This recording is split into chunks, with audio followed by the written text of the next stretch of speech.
नए किराएदार आए। उनकी शादी को अभी 2 ही साल हुए थे और वो पति पत्नी दोनों वर्किंग थे। राकेश एक मल्टीनेशनल कंपनी में जॉब करते थे और रीना मेरे ही कॉलेज में प्रोफेसर थी।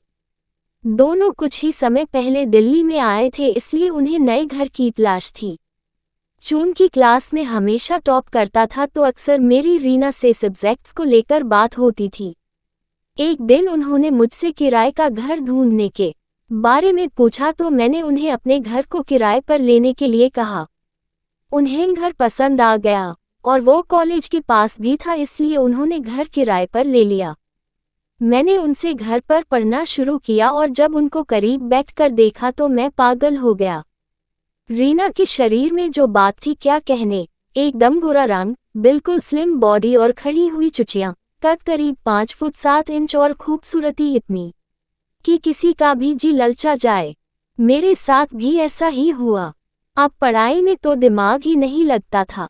मैंने अक्सर उनके करीब जाने के मौके तलाशने शुरू कर दिए।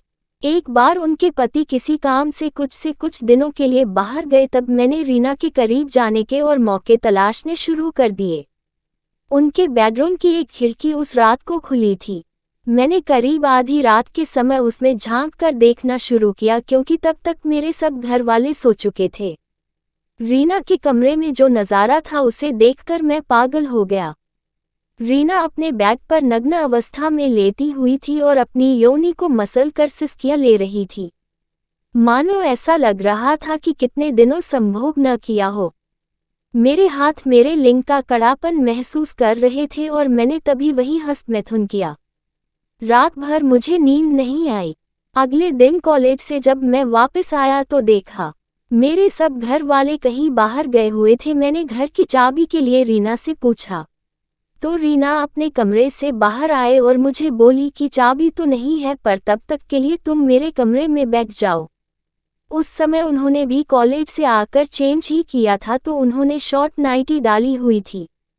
वो मेरे सामने ही सोफे पर बैठ गई और मुझसे बातें करने लगी। बातें करते हुए मुझे ध्यान आया कि जिस तरह टांगे खोलकर वो बैठी थी उनकी जांघें दिखाई दे रही थी, और ध्यान देने पर मैंने पाया कि उन्होंने अंदर कुछ नहीं डाला हुआ था। मेरे लिंग पर मेरा काबू न रहा और वो टनकर खड़ा हो गया। तभी उन्होंने मुझसे कहा कि रात को चोरों की तरह खिड़की में देखना ठीक नहीं। मैं घबरा गया कि इन्हें कैसे पता चला कल रात के बारे में। रीना, ये ठीक नहीं है, कोई और रात को तुम्हें हस्तमैथुन करते हुए देख लेता तो। मैं जो भी कर रही थी अपने कमरे में कर रही थी, आगे से ध्यान रखना। मैंने थोड़ा झुककर उनकी टांगों के बीच में देखना शुरू कर दिया। रीना, ये क्या कर रहे हो? कहाँ देख रहे हो? मैंने कहा, अब तो मैं कमरे के अंदर हूँ। रीना, बड़े समझदार बनते हो। वो मेरे मंसूबे जान गई थी। मैंने हिम्मत करके उनकी टांगों पर हाथ रख दिया। रीना, बस टांगों से ही प्यार है या आगे भी बढ़ना है? वो बोली, अक्सर राजेश तो बाहर रहते हैं और मुझे अकेले रहना पड़ता है। उन्हें मेरे यौवन की प्यास की कोई कदर नहीं है, इसलिए मुझे अकेलेपन में यूं सिसकना पड़ता है। पर तुम्हें कल रात देखकर मुझे भी कुछ हो गया। कितना बड़ा लिंग है तुम्हारा।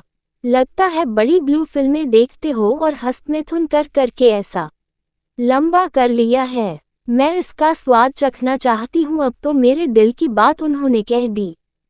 मैंने अपने दोनों हाथों से उनकी जांघों को सहलाना शुरू कर दिया, साथ ही उनके होंठों की ओर अपने होंठ बढ़ा दिए।